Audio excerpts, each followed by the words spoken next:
વિદ્યાર્થી મિત્રો, 12મા ધોરણની અંદર એક મહત્વની 7મા ચેપ્ટરની theory transformer most IMP theory ઘણી બધી વખત પરીક્ષાની અંદર વધારે માર્કમાં પૂછાયેલી થિયરી છે અને આમે આ ટ્રાન્સફોર્મર વ્યવહારમાં ખૂબ ઇમ્પોર્ટન્ટ વસ્તુ છે. તો પહેલાં તો આપણે સમજીએ કે ટ્રાન્સફોર્મરનું કાર્ય શું છે. તો આ જે ટ્રાન્સફોર્મર છે એનું કાર્ય એસી વોલ્ટેજ વધારવા માટે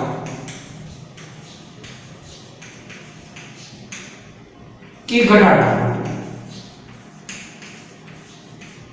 આપણે એસી વોલ્ટેજ વધારવા હોય ને કે ઘટાડવા હોય તો ટ્રાન્સફોર્મર કામ કરે.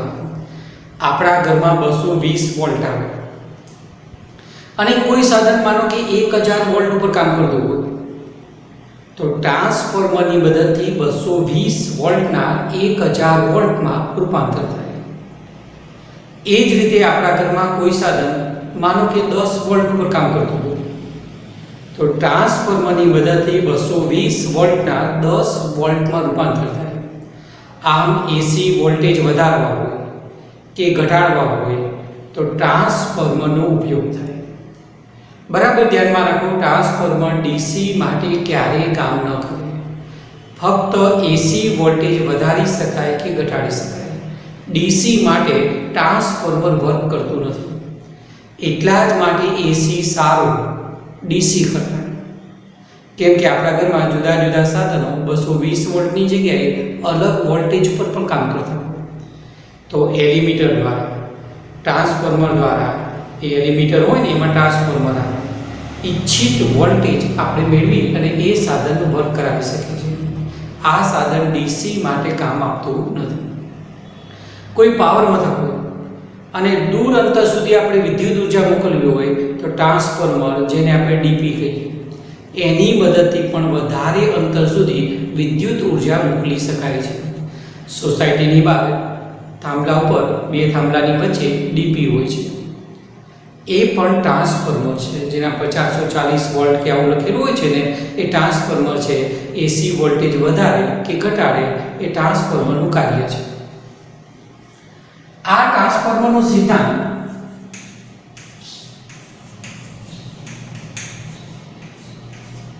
અન્યોન્ય પ્રેરણા સિદ્ધાંત પ્રમાણે કામ કરે.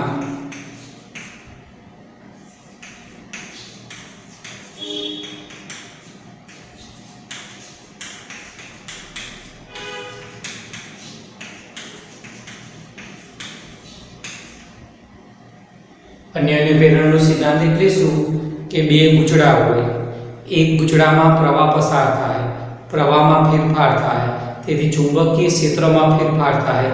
આ ચુંબકીય ક્ષેત્ર બીજા ગૂંચળા સાથે સંકળાયેલું હોય, તેથી બીજા ગૂંચળામાં ચુંબકીય ક્ષેત્રમાં ફેરફાર થાય, મતલબ ફ્લક્સમાં ફેરફાર. તેથી બીજા ગૂંચળામાં પ્રેરિત ઈએમએફ ઉદ્ભવે. ટ્રાન્સફોર્મરમાં પણ આવા 2 ગૂંચળા હોય છે.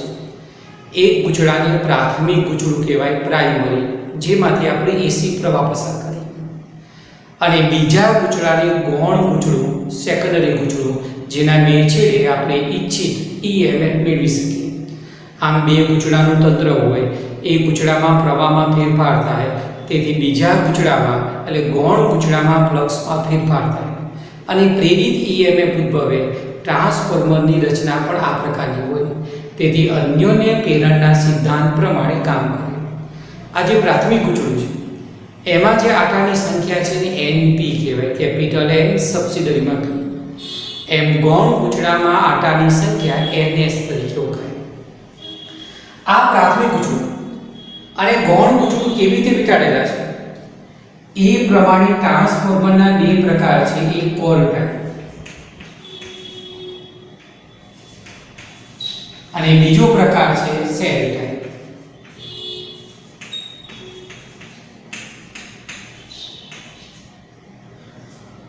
કોર ટાઇપ ટ્રાન્સફોર્મરની અંદર ગૂંચળું આ રીતે વીંટાળેલું હોય.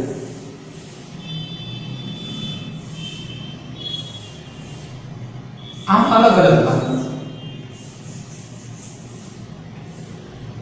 આ માનો કે પ્રાથમિક ગૂંચળું હોય, આ છે સેકન્ડરી ગૂંચળું. અહીંયા આટાની સંખ્યા np કીધું, આ આટાની સંખ્યા ns કીધું, આ કોર ટાઈપ અલગ અલગ. અને સેલ ટાઈપ ટ્રાન્સફોર્મરની અંદર આ રીતે હોય.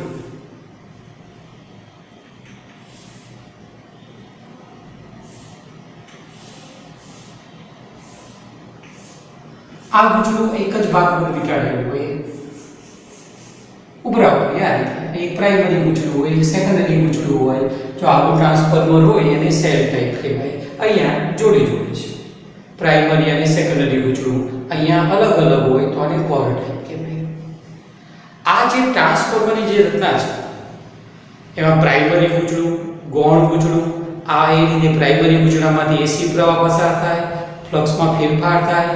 એટલો જ ફ્લક્સમાં ફેરફાર ગૌણ ગૂંચળામાં થાય. તેથી ગૌણ ગૂંચળામાં પ્રેરિત EMF ઉદ્ભવે. આ ટ્રાન્સફોર્મરની રચના વ્યવહારમાં કેવી રીતે દેખાતી હોય તમને? તો એલિમીટર ખોલો તમે તો એના અંદરના ભાગમાં ટ્રાન્સફોર્મર આ રીતે તમને જોવા મળે. આવી લોખંડની પ્લેટો હોય, આ આકારની પ્લેટ, બીજા નંબરની પ્લેટ આ રીતે હોય અને અંદરના ભાગમાં આ રીતે IC અને એક પ્રાઇમરી ગૂંચળું અને ગૌણ ગૂંચળું આ રીતે ખાલી વિચારી લો છો. વચ્ચે આ જે પ્લેટો છે ને નરમ લોખંડની, એ પ્લેટો એટલા માટે નરમ લોખંડની જેની પરમિએબિલિટી વધારે હોય, ચુંબકીય પ્રોપર્ટી વધારે હોય. તેથી અહીંયા જે ફ્લક્સમાં ફેરફાર થાય એટલો સંપૂર્ણ ફેરફાર ગૌણ ગૂંચળા સાથે થાય. એટલે અહીંયા જે ફ્લક્સ હોય એની બધી જ ક્ષેત્ર રેખાઓ ગૌણ ગૂંચળા સાથે સંકળાય. એટલા માટે એક સારું ચુંબકીય માધ્યમ. આમ પ્લેટોનો આ સ્તર હોય. આ ટ્રાન્સફોર્મર કેવું દેખાતું હોય? આ પ્રકારનું. જો આ સેલ ટાઈપ છે. આ ઉપર દેખાય છે ને એ તાંબાના તારનું ગૂંચળું છે, જાડા તારનું. આ પ્રાઇમરી ગૂંચળું છે અને આ સેકન્ડરી ગૂંચળું છે. આ બધી પ્લેટો છે. તમે જો બરાબર જોઈ શકો તો આઈ આકારની પ્લેટો છે. પ્લેટોનો બધો સ્તર છે. આ બધી પ્લેટોના સ્તર હોય. એક પછી લેમિનેટેડ પ્લેટો હોય. બધી પ્લેટો ભલે તમને પાસે દેખાતી હોય પણ એકબીજાને અડેલી નહીં હોય. આઈ શેપ પ્લેટ એટલે આઈ પ્લેટ. તો બીજા નંબરની પ્લેટ આ રીતે ગોઠવાયેલી હોય. ત્રીજી પ્લેટ આ, ચોથી પ્લેટ. પ્લેટોનો સ્તર એટલા માટે કે એડી કરંટની હાનિકારક અસર નિવારી શકાય. એડી કરંટ હોય ને અહીંયા રચાતો હોય, એના પ્રવાહના ગાળા કપાય. તેથી વિદ્યુત ઉર્જાનો ઉષ્મા ઉર્જામાં લોસ ઓછો થાય. તેથી આ છે પ્રાઇમરી ગૂંચળું. જાડા તાંબાના તારનું ગૂંચળું હોય. આ ગૌણ ગૂંચળું. આ એક ચુંબકીય માધ્યમ, પ્લેટોનો સ્તર હોય, સુવાહક પ્લેટો હોય, લેમિનેટેડ. આ ટ્રાન્સફોર્મરની રચના હોય. જો આ ટ્રાન્સફોર્મરમાં પ્રાઇમરી ગૂંચળાની આટાની સંખ્યા વધારે હોય, આ વધારે આટા,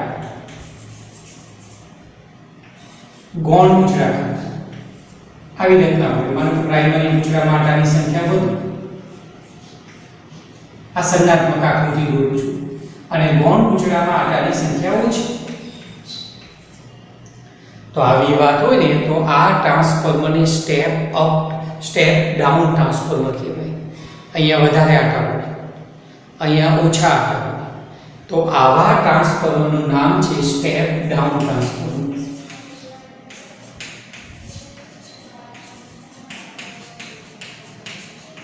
જો મારે વોલ્ટેજ ઘટાડવા હોય ને, મારા ઘરમાં માનો કે 220 વોલ્ટ આવે છે અને કોઈ વિડિયો ગેમ 9 વોલ્ટ ઉપર કામ કરે છે, તો 220 વોલ્ટના મારે 9 વોલ્ટ બનાવવા હોય તો એ રીતે આટાની સંખ્યા રાખી અહીંયા 220 વોલ્ટ હોય તો અહીંયા આઉટપુટમાં આપણને કેટલા વોલ્ટ મળે? 9 વોલ્ટ. આવા ટ્રાન્સફોર્મરને સ્ટેપ ડાઉન કહેવાય. Step down, voltage down. અને આટાની સંખ્યા પણ કેવી? ડાઉન. અહીંયા વધારે આટા, અહીંયા એના કરતાં કેવા? ઓછા. ડાઉન શબ્દ પકડી રાખો. સ્ટેપ ડાઉન, આટાની સંખ્યા ડાઉન, વોલ્ટેજ ડાઉન. એટલે આપણે વોલ્ટેજ ઘટાડવા હોય તો કયું ટ્રાન્સફોર્મર? સ્ટેપ ડાઉન આવે. જો NP લેસ ધેન NS,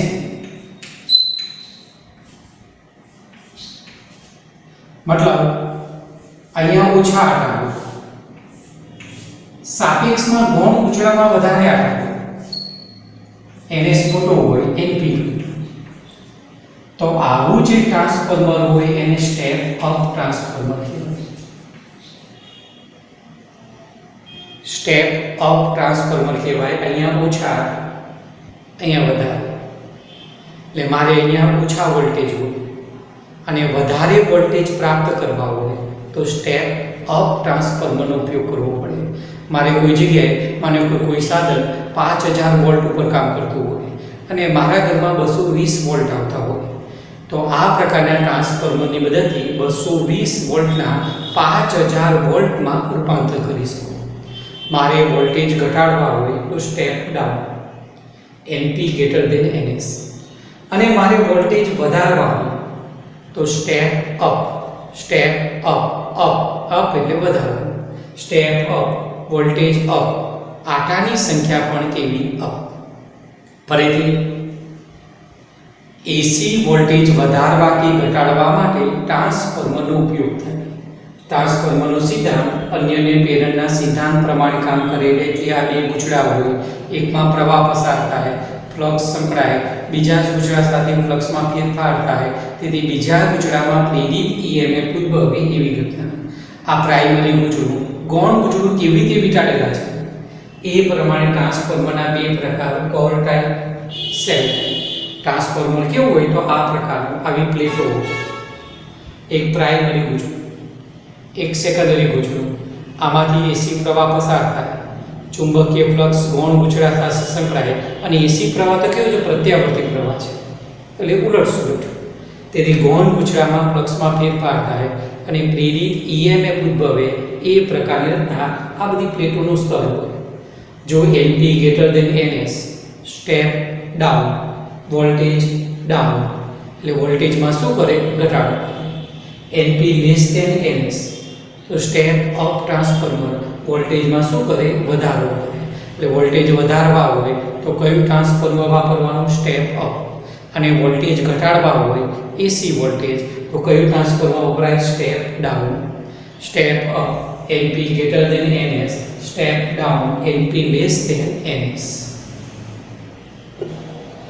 આ ટ્રાન્સફોર્મરની કાર્ય પદ્ધતિ સમજવા માટે મેં આકૃતિ દોરી છે, સ્ટેપ ડાઉનની દોરી છે. આ એની રચનાત્મક આકૃતિ અને આ એક સંજ્ઞાત્મક આકૃતિ છે.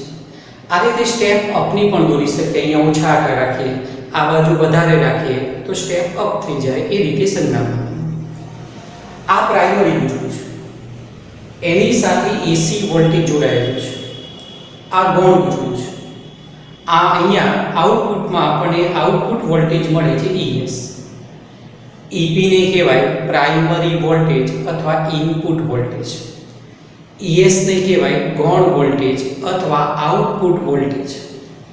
NP પ્રાથમિક ગૂંચળામાં આટાની સંખ્યા, NS ગૌણ ગૂંચળામાં આટાની સંખ્યા કહેવાય. હવે પ્રાઇમરી ગૂંચળામાં આપણે પ્રવાહ પસાર કરીએ છીએ એસી, તેથી ચુંબકીય ક્ષેત્ર ઉત્પન્ન થાય. એ ચુંબકીય ક્ષેત્ર રેખાઓ ગૌણ ગૂંચળા સાથે સંકળાય, વચ્ચે એક સારી પારગમ્યતા વાળું એક માધ્યમ છે. તેથી બધી જ ક્ષેત્ર રેખાઓ ગૌણ ગૂંચળા સાથે સંકળાય છે. અહીંયા કોઈ બહારથી વધારાનો અવરોધ કે લોડ જોડેલો નથી. તો ગૌણ ગૂંચળામાં પહેલા પ્રાઇમરી ગૂંચળામાં ફ્લક્સમાં ફેરફારના કારણે input voltage EP - NV dϕ/dt. આ જે પ્રાઇમરી ગૂંચળું છે ને એમાંથી એસી પ્રવાહ પસાર થાય છે પ્રત્યાવર્તી, તેથી ચુંબકીય ફ્લક્સમાં ફેરફાર થાય છે. તેથી EP બરાબર સૂત્ર આવે ફેરેડેનો નિયમ.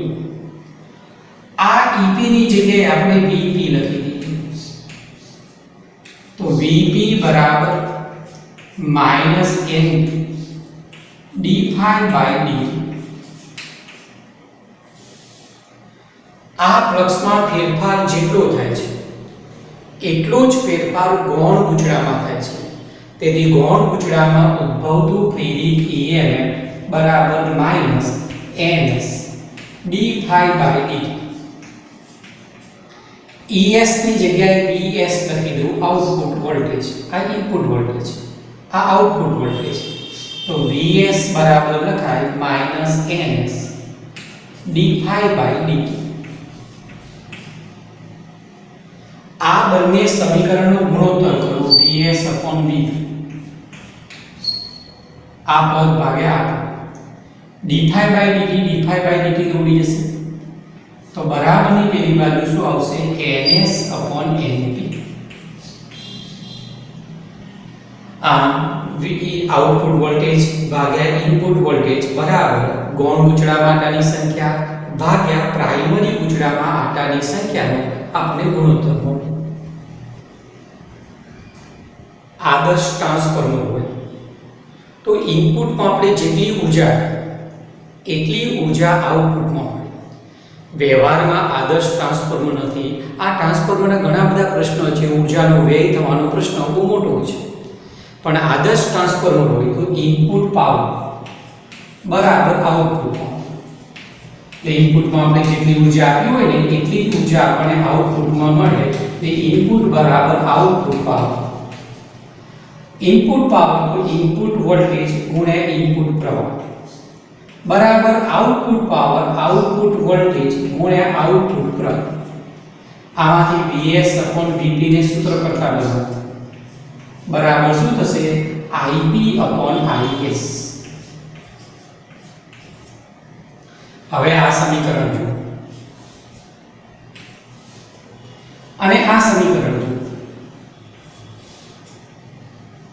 તો VS/VP બરાબર NS/NP VS/VP બરાબર IP/IS. તો આ બંને સમીકરણ પરથી આપણે શું કહીએ VS/VP બરાબર NS/NP બરાબર IP/IS. દાખલા ગણવા માટે ટૂંકા પ્રશ્નો માટે આ સૂત્ર ધ્યાનમાં રાખવાનું. તમે આમ કમ્પેરિઝન કરો કે આમ સરખાવો. પ્રવાહની સાથે જ્યારે સરખામણી થાય ત્યારે આ બાજુનો ક્રમ અને પ્રવાહનો ક્રમ કેવો ઉલટો હોય. તેથી VS/VP બરાબર NS/NP. વ્યવહારમાં કોઈ પણ ટ્રાન્સફોર્મર હોય, માનો કે પ્રેક્ટિકલ લેબમાં જવું છે અને મારે 2 વોલ્ટ ઉપર પ્રેક્ટિકલ કરવો છે તો મારી લેબની અંદર 220 વોલ્ટ આવે છે. તો આ આટાની સંખ્યાનો ગુણોત્તર એવી રીતે અંદરના ભાગમાં ગોઠવાય. NS/NP નો ગુણોત્તર એવી રીતે ગોઠવાય કે મને આઉટપુટ વોલ્ટેજ 2 વોલ્ટ મળે. આ તો ફિક્સ છે 220 વોલ્ટ. આપણે છે ને લેબની અંદર બેટરી એલિમીટર આવે આવું સાધન આવે. આવો વાયર અને પિન હોય, અહીંયા બધા છિદ્ર પાડેલા હોય. આ લખ્યું 2 વોલ્ટ 4 વોલ્ટ 6 વોલ્ટ 12 વોલ્ટ. માનો કે મારે કોઈ પ્રેક્ટિકલ 4 વોલ્ટ ઉપર કરવો હોય તો આ પિન 4 વોલ્ટ ઉપર ભરાવે. તો અંદરના ભાગમાં ટ્રાન્સફોર્મરમાં આટાની સંખ્યાનો ગુણોત્તર એવી રીતે ગોઠવાય કે જેથી મને આઉટપુટ વોલ્ટેજ કેટલો મળે 4 વોલ્ટ મળે. એ રીતે મારે કોઈ પ્રેક્ટિકલ 12 વોલ્ટ ઉપર કરવો હોય તો અંદરના ભાગમાં આટાની સંખ્યાનો ગુણોત્તર એવી રીતે એડજસ્ટ થાય કે જેથી મને આઉટપુટ વોલ્ટેજ આપણને કેટલો મળે 12 વોલ્ટ. આ તો 220 છે જ. આટાની સંખ્યાના ગુણોત્તર પરથી આપણે ઈચ્છિત આઉટપુટ વોલ્ટેજ પ્રાપ્ત કરી શકીએ છીએ. તમે જાણો છો કે આઉટપુટ વોલ્ટેજ વધારવા હોય કે ઘટાડવા હોય તો ટ્રાન્સફોર્મરના મુખ્ય 2 પ્રકાર છે, સ્ટેપ ડાઉન, સ્ટેપ અપ. જો આપણે વોલ્ટેજ ઘટાડવા હોય તો સ્ટેપ ડાઉન, અને સ્ટેપ ડાઉન ટ્રાન્સફોર્મરની અંદર NP NS. પ્રાથમિક ગૂંચળામાં વધારે આટા, ગૌણ ગૂંચળામાં આટાની સંખ્યા ઓછી, આટાની સંખ્યા ઘટે, વોલ્ટેજ ઘટે. અને આ સૂત્ર પરથી તમે કહી શકશો કે IP લેસ ધેન IS. એટલે આ જે ટ્રાન્સફોર્મર હોય ને એમાં પ્રાઇમરી ગૂંચળામાં ઓછો પ્રવાહ પસાર થાય, ગૌણ ગૂંચળામાં વધારે. આની સાપેક્ષમાં સ્ટેપ અપ ટ્રાન્સફોર્મર તો વોલ્ટેજ વધારવા હોય તો હંમેશા NP કરતા NS મોટો હોય, આટાની સંખ્યા વધે. વધારે આટાની સંખ્યા વધે ને તો આઉટપુટ વોલ્ટેજ વધે. ફેરેડેનો નિયમ વિચારો, E = -N dϕ/dt. dϕ/dt તો બંનેનો સરખો છે, n વધી ગયો. તેથી IP > IS. ત્યારે તે step up, step down. Step down હોય તો આટાની સંખ્યા ઘટે અને સ્ટેપ અપ હોય તો આટાની સંખ્યા વધે. વોલ્ટેજ વધારવા હોય તો સ્ટેપ અપ અને વોલ્ટેજ ઘટાડવા તો સ્ટેપ ડાઉન ટ્રાન્સફોર્મર વપરાય. આ જે ટ્રાન્સફોર્મર છે એનો મોટામાં મોટો પ્રશ્ન એ છે કે ઊર્જાનો વ્યય થાય છે. ઊર્જાને વ્યય માટે કારણ કોણ જવાબદાર છે? તે ફ્લક્સ લીકેજ. જે પ્રાઇમરી ગૂંચળું હોય, ગૌણ ગૂંચળું હોય અને વચ્ચે જે માધ્યમ છે ગર્ભ, એની ડિઝાઇન યોગ્ય ન હોય, વચ્ચે હવાની ગેપ આવી જતી હોય અને એના પરિણામે પ્રાઇમરી ગૂંચળા સાથે સંકળાયેલું ફ્લક્સ એનો ફેરફાર સંપૂર્ણ ગૌણ ગૂંચળા સાથે ન થાય. એટલા માટે પણ ઊર્જાનું શું થાય? લોસ થાય. વાયડિંગનો આ પ્રાથમિક ગૂંચળાનો તાર કે ગૌણ ગૂંચળાનો તાર એનો અવરોધ શૂન્ય નથી. તેથી વિદ્યુત પ્રવાહ ઉદ્ભવે, પ્રેરિત પ્રવાહ ઉદ્ભવે. I²RT સૂત્ર અનુસાર વિદ્યુત ઉર્જાનું ઉષ્મા ઉર્જામાં શું થઈ ગઈ થાય. એટલા માટે પણ ઇનપુટમાં જેટલી ઉર્જાનો ખર્ચો કર્યો છે એટલી બધી જ ઉર્જા આઉટપુટમાં આપણે પ્રાપ્ત થતી નથી. Eddy current. એસી પ્રવાહ કેવો છે? પ્રત્યાવર્તી પ્રવાહ છે. વચ્ચે લોખંડની પ્લેટો હોય, એક કોર માધ્યમ હોય, પરિણામે ચુંબકીય ફ્લક્સમાં ફેરફાર થાય એ માધ્યમમાં, અને એમાં એડી કરંટ ઉદ્ભવે. એ એડી કરંટની દિશા લેન્ઝના નિયમ અનુસાર હોય. હવે જેના કારણે ફ્લક્સમાં ફેરફાર થયો હોય એનો જ વિરોધ કરે. એટલા જ માટે વિદ્યુત ઉર્જાનું ઉષ્મા ઉર્જામાં રૂપાંતર થાય એ પણ લોસ કરવા માટે જવાબદાર છે. હિસ્ટેરેસિસ. અહીંયા પ્રત્યાવર્તી ચુંબકીય ક્ષેત્રના કારણે એ ચુંબકીયકરણ, વિચુંબકીયકરણના કારણે કેટલીક ઉર્જા ચુંબકીય ઉર્જાનું ઉષ્મા ઉર્જા સ્વરૂપે લોસ થતો હોય. આ પણ એના માટે જવાબદાર છે. ખાલી પોઈન્ટ યાદ રાખવાના અને એનું અંદરનું લખાણ થોડું તૈયાર કરવાનું. ક્યાંક પૂછે તમને તો 2 માર્કમાં લખી શકો. આ ટ્રાન્સફોર્મરનો ઉપયોગ ક્યાં થાય? તો રેડિયો, ટેલિફોન, લાઉડસ્પીકરની અંદર ટ્રાન્સફોર્મરનો ઉપયોગ થતો હોય. ટીવી, ફ્રીજ, એસી વગેરેની અંદર વોલ્ટેજ રેગ્યુલેશન તરીકે પણ ટ્રાન્સફોર્મરનો ઉપયોગ થાય. તમે વેલ્ડિંગ કરનાર વ્યક્તિનું મશીન જોયું હશે, આવી પેટી જેવું લઈને આવે છે. તો અંદરના ભાગમાં સ્ટેપ ડાઉન ટ્રાન્સફોર્મર હોય. તેથી વોલ્ટેજ ઘટે, પરિણામે પ્રવાહ વધે. અને પ્રવાહ વધે તેથી W I²RT સૂત્ર અનુસાર ઉષ્મા ઉત્પન્ન થાય. અને એ ઉષ્માના કારણે બે ધાતુનું જોડાણ કરી શકે. વધારે પડતી ઉષ્માના કારણે એ ધાતુ પીગળે અને બે ધાતુનું ત્યાં જોડાણ કરી શકે. તો અહીંયા સ્ટેપ ડાઉન ટ્રાન્સફોર્મર વપરાય. ભઠ્ઠીની અંદર કોઈ જમીનમાંથી ખનિજ મળે, એમાંથી ધાતુ આપણે મેળવવી હોય, અશુદ્ધિ દૂર કરવી હોય, તો આ ભઠ્ઠીની જે પ્લેટ હોય એને આપણે ગરમ કરવી હોય તો ત્યાં પણ સ્ટેપ ડાઉન ટ્રાન્સફોર્મરનો ઉપયોગ થાય. એટલે વોલ્ટેજ ઘટે, પ્રવાહ વધે, I²RT સૂત્ર અનુસાર ઉષ્મા ઉત્પન્ન થાય. તેથી ધાતુ પીગળે અને આ રીતે શુદ્ધ ધાતુ આપણે મેળવી શકીએ. એક્સરેની અંદર 2 ફિલામેન્ટ હોય. એ 2 ફિલામેન્ટ વચ્ચે 40 કિલોવોલ્ટનો વીજસ્થિતિમાનનો તફાવત ઉત્પન્ન કરવો હોય. આટલો ઊંચો વીજસ્થિતિમાનનો તફાવત ઉત્પન્ન કરીએ તેથી કેથોડ કિરણ ઉત્પન્ન થાય, ધાતુની પ્લેટ સાથે અથડાય અને એક્સરે ઉત્પન્ન થાય. આટલા ઊંચા વોલ્ટેજ ઉત્પન્ન કરવા માટે અહીંયા સ્ટેપ અપ ટ્રાન્સફોર્મરનો ઉપયોગ થાય. પાવર મથકો હોય અને દૂર સુધી વિદ્યુત ઉર્જા મોકલવી હોય તો ટ્રાન્સફોર્મરનો ત્યાં ઉપયોગ થતો હોય છે. એ પોઈન્ટ યાદ રાખો અને એ પ્રમાણે તમારું લખાણ તમારે તૈયાર કરી દેવાનું.